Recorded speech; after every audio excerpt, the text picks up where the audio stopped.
오늘 같이 나눌 하나님 말씀은 요한복음 오늘 12장에 있는 말씀 봅니다.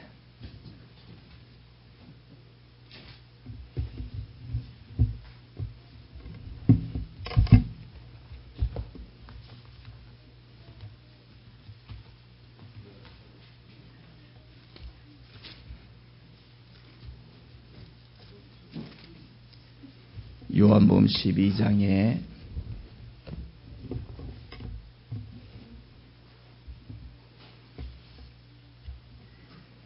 12장 오늘 46절에서부터 50절에 있는 말씀까지 보도록 하겠습니다. 나는 빛으로 세상에 왔나니 물은 나를 믿는 자로 어두움에 거하지 않게 하려 함이로다. 사람이 내 말을 듣고 지키지 아니할지라도 내가 저를 심판하지 아니하노라. 내가 온 것은 세상을 심판하려 함이 아니요 세상을 구원하려 함이로다. 나를 저버리고 내 말을 받지 아니하는 자를 심판할 이가 있으니 곧 나의 한 그 말이 마지막 날에 저를 심판하리라. 내가 내 자유로 말한 것이 아니요 나를 보내신 아버지께서 나의 말할 것과 이를 것을 친히 명령하여 주셨으니 나는 그의 명령이 뭐라고요? 같이 한번 읽어봅시다. 나는 그의 명령이 영생인 줄 아노라. 그러므로 나의 이르는 것은 내 아버지께서 내게 말씀하신 그대로 이르노라 하시니라. 아멘.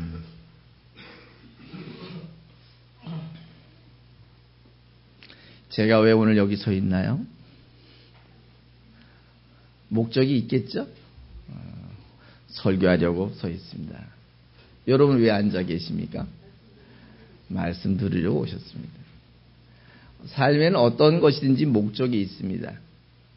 혹시 교회 오실 때 저만 만나러 오신 분들이 계실까 걱정입니다만 저를 보러 온 게 아니라 이 교회가 소개하는 예수를 만나러 오신 여러분 모두를 주님의 이름으로 환영하겠습니다. 옆에 있는 분들이 대단하신 분들 아닙니까? 이 옆에 있는 분들이 여러분과 같은 마음으로 예수의 말씀을 듣고 하나님의 역사가 어떤 것인지 배우러 왔습니다. 그분들 모두를 주님의 이름으로 환영하겠습니다. 당신도 주님의 이름으로 환영하겠습니다. 인사 좀 하시겠습니다. 환영합니다. 환영합니다. 예, 정말 대단하신 분들이 오셨습니다. 직장을 왜 다니나요? 직장을 다니는 이유는 월급을 받기 위해서 직장을 다니지요. 사람이라는 게 모든 일에는 목적이 있습니다. 처녀가 자꾸 맞선을 보러 갑니다. 왜 맞선을 보러 가려고 할까요? 시집가고 싶어서.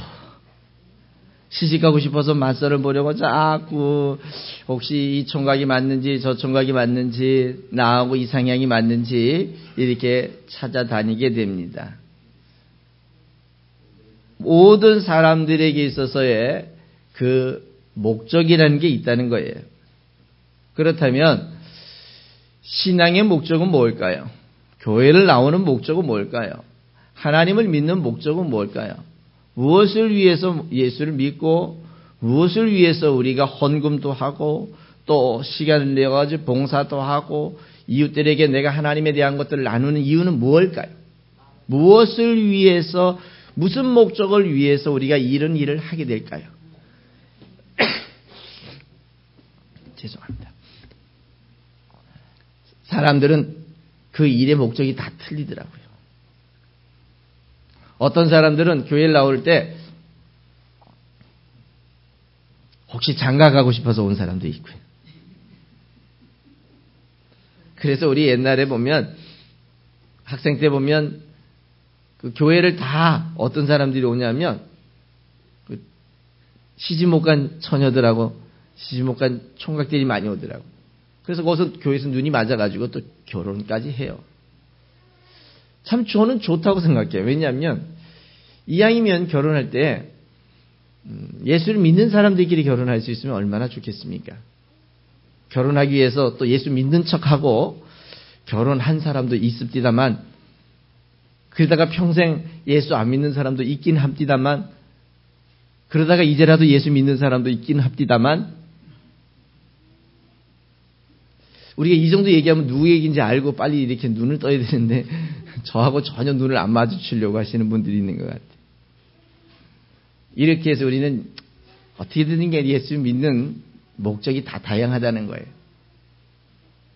어떤 사람은 돈 벌기 위해서 예수 믿는 사람도 있습니다. 그래서 큰 교회 가가지고 나름대로 사업을 하려고 합니다. 왜냐하면 양발을 한 컬레 팔아먹더라도 어떨 것 같아요? 여기 우리처럼 이렇게 모여있는 100명 정도 되는 이 교인들에게 판다고 하면 100컬레밖에 못 팔겠죠. 근데 왜 제가 100명이라고 얘기할까요? 영상을 보는 분들은 여러분이 안 보이기 때문에 그냥 제가 하는 대로 다 믿고 있습니다. 근데 만약에 1000명 있는 교회 가서 양발 장사를 한다면 어떻게 될 것 같아요? 그래도 1000컬레는 팔지 않겠어요? 어떤 사람은 비즈니스 때문에 교회를 나오기도 합니다. 어떤 데는 사람 때문에 교회를 나오기도 하죠. 결국은 예수가 우리에게 주시려고 하는 목적이 있습니다. 여러분으로 하여금 예수 믿게 하고 교회 나오게 하고 교회 나와서 하나님을 배워라, 하나님의 은혜를 가르쳐라, 이런 일들이 목적이 있다는 겁니다. 그런데 오는 사람들은 다 제각각 목적을 가지고 온다는 것입니다. 그러다 보니까 하나님이 주려고 하는 것과 예수님이 주려고 하는 것과 우리가 받으려고 하는 것의 목적이, 과정이 틀리다는 거예요. 이 틀리면 무슨 문제가 있는 줄 아십니까? 여러분들 혹시라도 요즘 같은 경우는 전기를 보시면 220V 그 전용 콘센트가 있지요. 이거 있기 전에 우리는 110V라고 하는 전기 전용선이 있었습니다. 왜 이 모양을 바꿨냐면 똑같아 버리면 아무 데나 갖다가 꼽아버릴 수 있기 때문에 그렇습니다. 그렇게 되면 220V에다가 110V를 넣으면 작동이 안 될 것이고, 만약에 110V에다 220V를 넣으면 타버리고 말 것입니다. 그래서 우리 옛날에 보면 많이 타버렸습니다. 다리미도 많이 타고 뭐 밥솥도 타고 이런 일들이 많이 있었어요. 왜 그럴까요? 코드가 안 맞고 주려고 하는 분과 받는 사람이 서로가 엇박자를 치게 되면 둘 다 손해예요. 둘 다 손해. 특별히 누가 손해냐? 받으려고 하는 사람이 손해입니다. 받으려고 하는 사람이. 그래서 우리 성경에 보면 성경이 항상 좋은 것만 쓰여져 있을까요? 아니에요. 성경은 긍정적인 것도 쓰여져 있지만 성경에는 실패자들의 모습도 아주 구체적으로, 아주 적나라하게 이렇게 써놓은 경우가 많이 있습니다. 사람들은 자기를 소개할 때 보통 좋은 것만 소개하려고 하잖아요. 그런데 우리 예수 믿는 사람들, 특별히 이 기록된 성경을 보면 그 우리가 훌륭하다고 생각하던 12제자들, 그렇게 멋있다고 생각했었던 12제자들, 카톨릭에서는 최초의 교황을 자신 있게 내세우는 그 베드로라고 하는 그러한 사도, 지금이야 그렇게 사도로 인정을 받지만 오늘 예수를 처음 따라올 때의 이 베드로의 모습은 어땠나요? 예수를 따라오면서 한 자리 하고 싶었어요. 예수를 따라오면서 뭔가 하나 얻으려고 그랬어요. 예수를 따라오면서 뭔가를 자기가 재산의 증식을 원했었던 그런 삶의 모습이었어요. 예수를 따라올 때 그런 모습으로 따라왔어요. 제자들은 그런 모습으로 따라가는 제자들이 다 전부였어요. 어느 한 제자, 예수가 주려고 하는 걸 받으려고 온 제자들이 없었어요. 너무너무 안타깝지요. 예수의 제자라 그러면 그래도 똑똑하고 그래도 잘 배웠고 뭔가 우리보다 더 나을 것 같은데, 이 예수 12제자들이 예수를 따라다니는 목적은 정말 우리가 보는 이 시점에서 보면 유치할 정도로 예수를 따라다니는 목적이 자기 중심적이었어요. 자기가 원하는 거였어요. 그런데 여러분 생각해 보세요.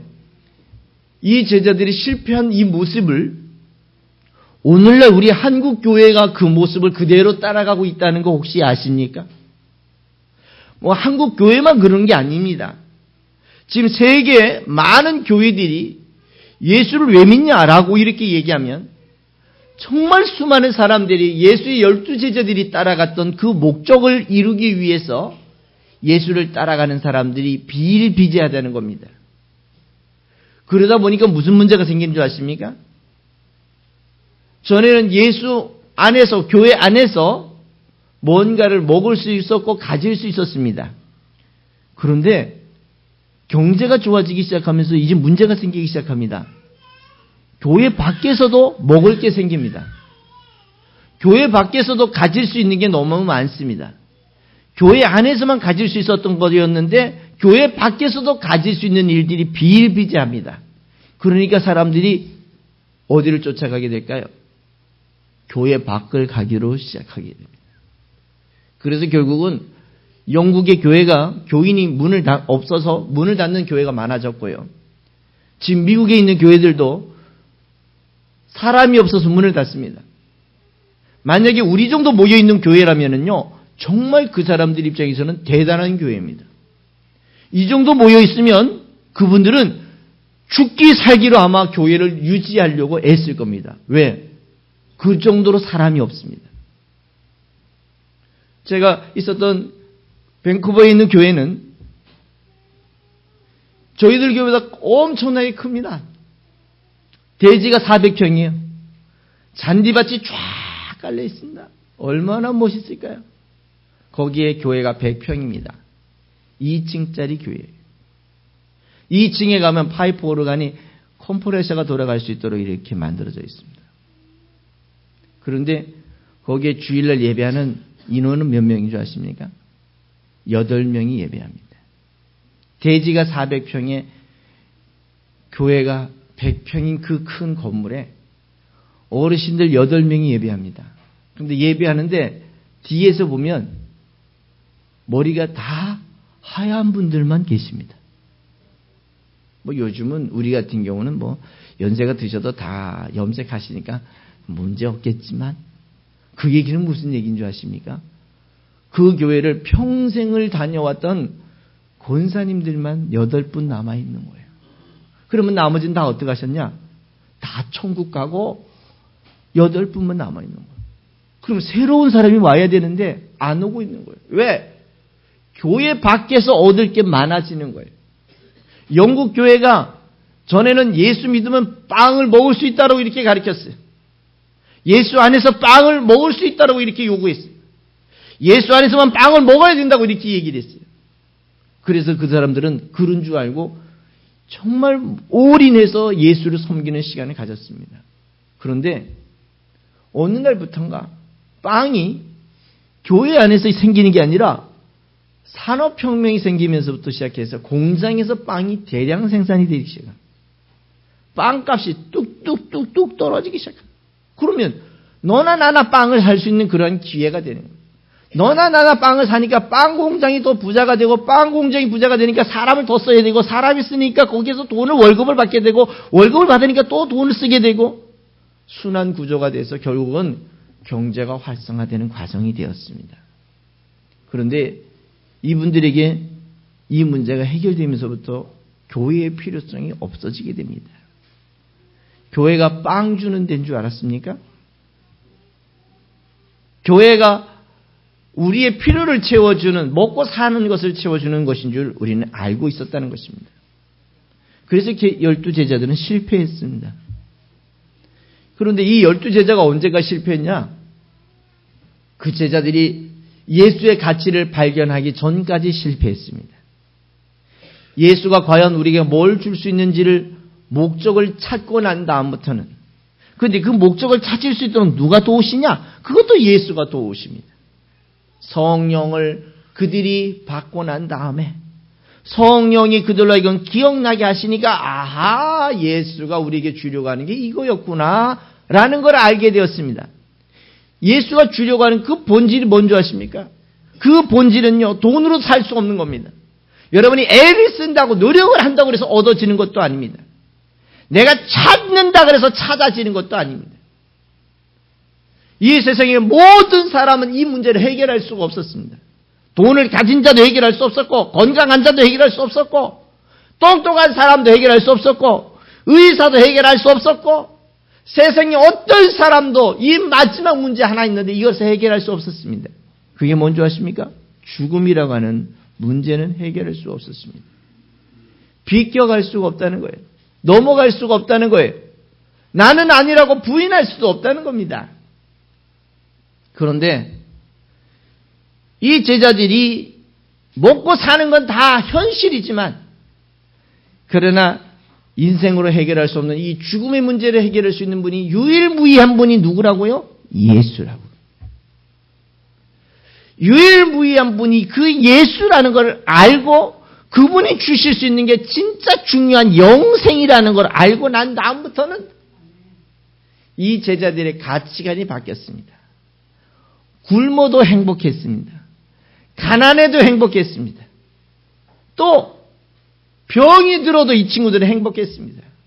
어느 때는 급기야는 예수 믿는다는 이유 때문에 잘 풀리는 게 아니라 예수 믿는다는 이유 때문에 십자가에 매달려 죽을 수도 있었습니다. 돌에 맞아 죽을 수도 있었습니다. 그러면 돌에 맞아 죽으면서 불행이라고 느꼈을까요? 예수님, 왜 내가 이렇게 돌에 맞아야 합니까? 내가 무슨 죄가 있어서 돌에 맞아야 합니까? 아마 요즘 같으면 그렇게 얘기하고 따지고 들었을 거예요. 왜?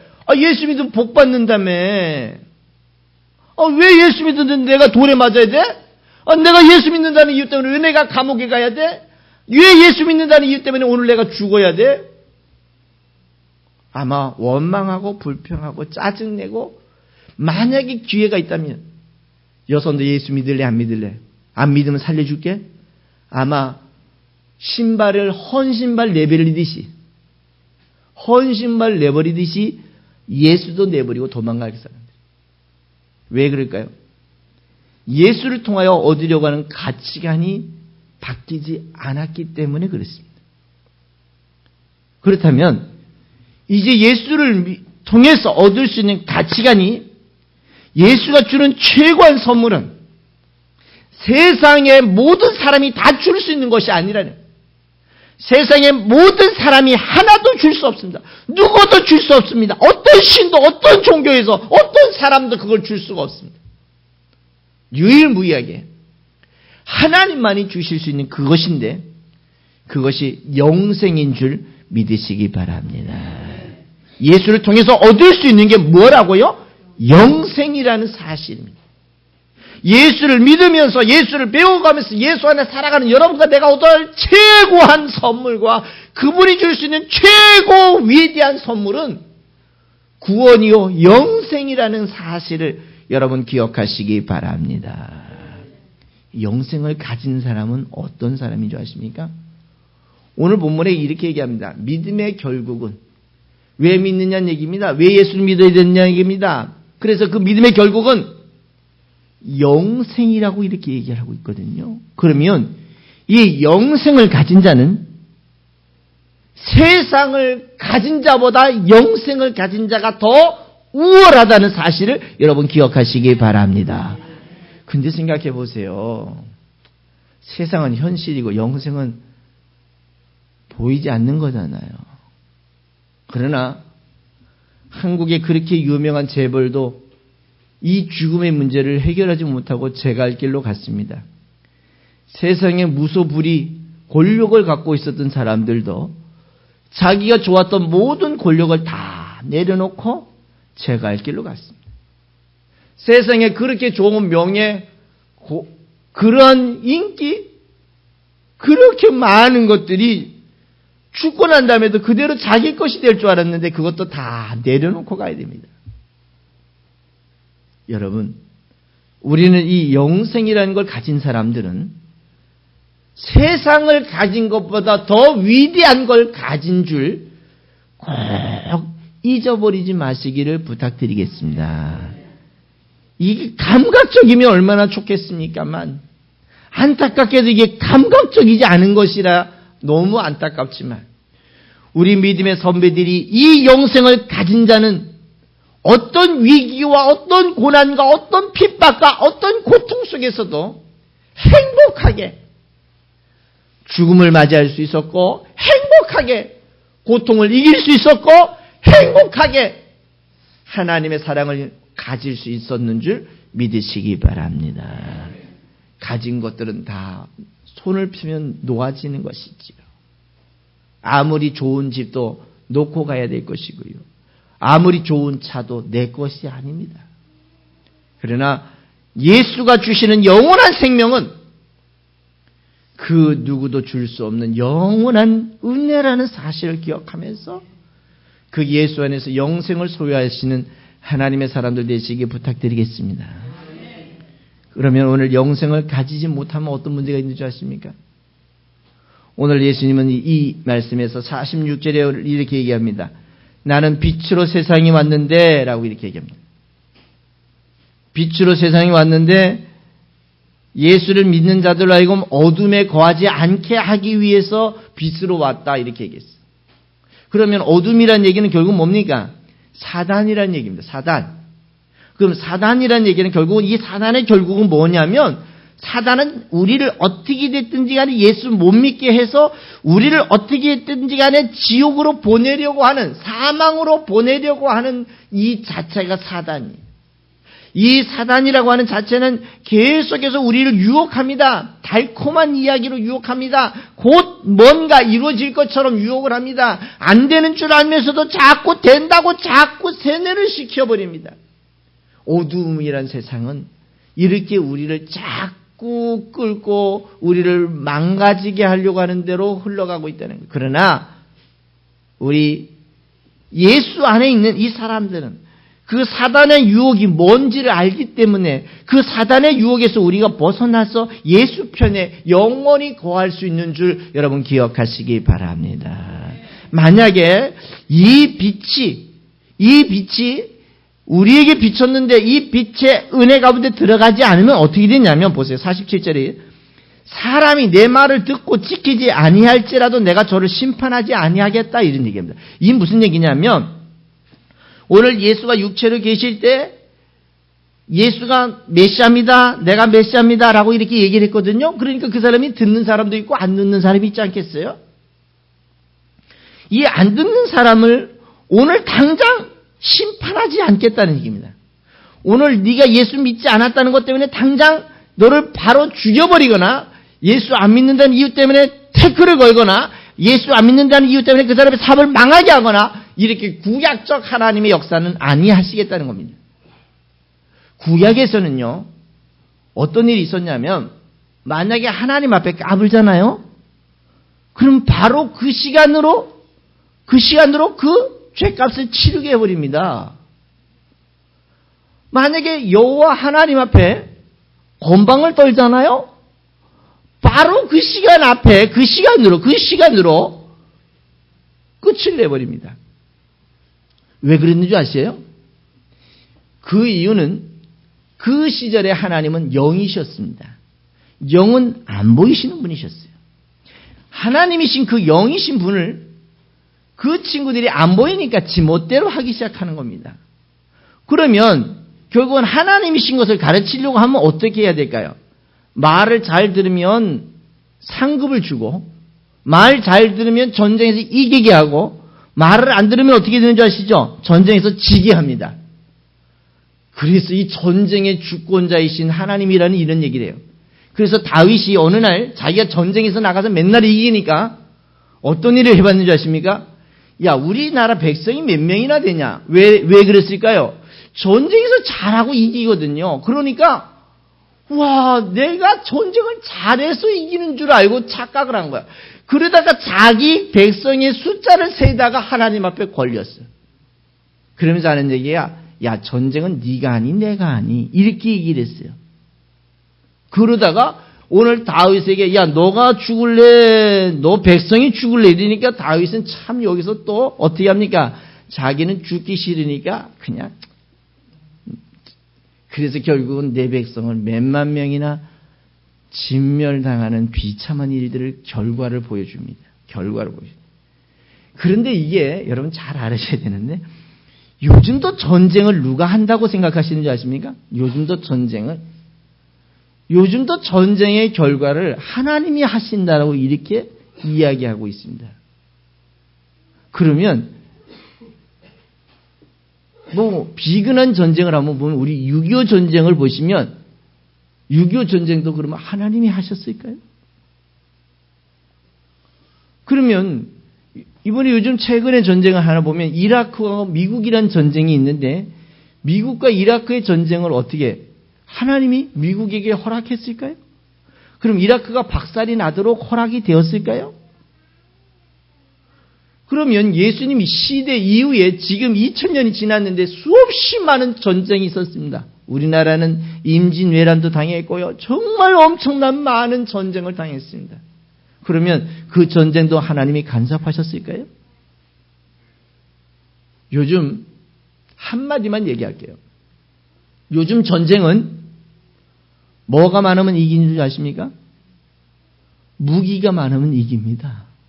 무기가 많으면. 만약에 지금 우리나라와 북한이 전쟁을 하면 우리나라가 지금은 이깁니다.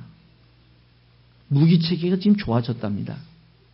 1대1로 싸워도 이긴답니다. 우리가 1대1로 싸워도. 그런데 우리 뒤에 또 누가 와 있어요? 저쪽에 먼 나라 바닷나라에서 가끔 여러분 비행기 몇 대 보내잖아요. F-22라는 비행기 이렇게 와서 오산 비행장에 와서 이렇게 보여주죠. 왜 보여주는지 아세요? 그 F-22 비행기 한 대가 북한에 있는 비행기 전체하고 싸워도 한 대가 이깁니다. 근데 그런 비행기가 몇 대 와 있다고? 5대가 와 있어. 그러면 어떻게 될 것 같아요? 게임을 해봐야 지는 거예요. 북한이 왜 전쟁을 안 하겠어요? 지들도 하고 싶어. 근데 하면 깨질 거가 분명하니까 못하는 거야. 6.25 때 보세요. 그놈들이 이길 것 같으니까 했지 질 것 같으면 하겠어요? 예를 들면 어린아이가 1학년짜리하고 6학년짜리하고 치고받고 싸울 수 있는데 어때요? 6학년짜리가 등치가 크면 애가 달려들겠어요? 맘마타니까 달려들지. 맘마타니까. 전쟁은 무기체계라는 걸 여러분이 빨리 이해하셔야 돼요. 우리 예수 믿는 사람들은 너무 그게 구약의 시스템이 그대로 우리 속에 와 있습니다. 그러다 보니까 전쟁에서 이기는 방법이 목사님들이 뭐 하시면 이기냐? 금식기도 하시면 이긴다고 얘기해요. 참 안타까운 일이에요. 목사님들 빨리 가서 내 나라를 지키려면 어떻게 해야 되느냐? 예비군으로 자원해가지고 열심히 가가지고 내 나라 내 민족을 지키는 방법밖에 내가 이 나라를 지키는 방법이 없어요.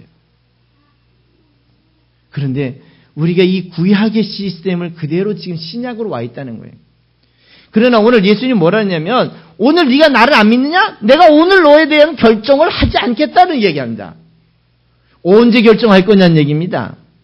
오늘 본문의 이후에 보면 너희가 나의 말을 듣지 않았어도 한 번의 기회가 더 있다는 거예요. 언제? 성령이 오셨을 때에 너희들이 성령을 거부하면 성령을 해방하면 너희들은 더 이상 사죄받을 수 있는 기회가 없다는 겁니다. 언제 사죄의 기회가 있어질까요? 언제 그 심판의 기회가 있어지냐면 그 사람이 인생이 끝날 시점에 우리의 목숨이 끝나는 그 시점에 그 사람이 천국을 갈 거냐 지옥을 갈 거냐 거기에 결과값이 나타난다는 거예요.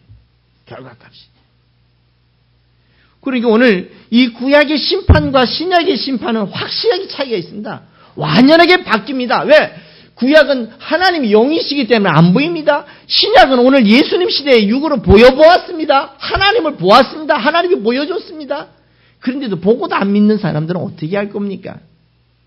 오늘 그들의 결과의 마지막 심판은 사망이라고 하는 지옥이라는 심판이 그들을 기다리고 있다는 사실을 여러분 기억하시기 바랍니다.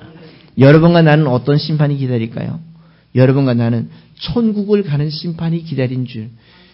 여러분과 나는 지옥을 가고 싶어도 갈 수 없는 그러한 하나님의 사람들이라는 것을 기억하시고 살아가시기를 부탁드리겠습니다. 저 예수 믿은 지 한 달밖에 안 됐는데 걱정하지 마세요. 주님은 여러분을 천국을 데려가시기 위해서 오늘도 훈련시키시고 교육하시고 알게 하시고 기억나게 하시는 줄 믿으시기 바랍니다. 그래서 오늘 46절부터 48절까지의 내용들은 49절까지 이야기하는 그런 내용들은 쭉 그런 내용이다. 너희들이 예수를 믿지 않은 것에 대한 심판은 분명히 있을 거란 얘기야. 사느냐 죽느냐 천국이냐 지옥이냐는 결과가 있을 터인데 믿지 않은 자들의 결과는 사망이지만 그러나 예수를 믿는 자들의 결과는 결국은 어디에 있다고요? 믿음의 결과는 따라합시다. 믿음의 결국은 영생입니다. 영생입니다. 영생이십니까? 영생이시렵니까? 영생이셔야 합니다. 다른 것으로 목적으로 이런 다 수단이야. 다른 건 다 수단이야. 우리 믿는 사람끼리 서로 교제해주고 교류해주고 거래해주고 밀어주고 믿어주고 사업이 잘 될 수 있도록 격려해주고 이런 건 우리가 다 수단이에요. 우리 같이 예수 믿는 사람들끼리 열심히 돕고 협력하는 건 기본입니다. 그러나 그것이 예수 믿는 목적이 돼서는 안 된다는 거예요. 이왕이면 우리 슈퍼가 있으면 어디 가서 팔아줘야 돼요? 우리 김집사 집에 가서 좀 팔아주고 어디 식당 있으면 우리 최집사님 집에 가서 팔아주고 뭐 핸드폰 사야 될 일 있으면 우리 진집사 집에 가서 팔아주고 이렇게 쉽게 교류하고 협력해 주는 건 꼭 필요합니다. 그러나 예수 믿는 믿음의 결국은 영생이라는 사실을 잃어버리지 마시고 영생을 세상이 줄 수 없는 것이니 어떤 사람도 이것을 줄 수 없는 것이니 이건 예수 안에서만 가능한 일이고 영생을 가진 자는 어떤 사람이 끌고 가더라도 여러분 유혹당하지 말고 유혹당하지 않으시면서 믿음을 유지하는 하나님의 사람들 되시기 부탁을 드리겠습니다. 믿음의 결국은 영생입니다. 믿음의 결국은 구원입니다. 믿음의 결국은 생명입니다. 이 생명을 여러분과 내가 다 소유하시고 은혜 가운데 믿음을 지키시길 부탁드리겠습니다. 살아보시기 바랍니다.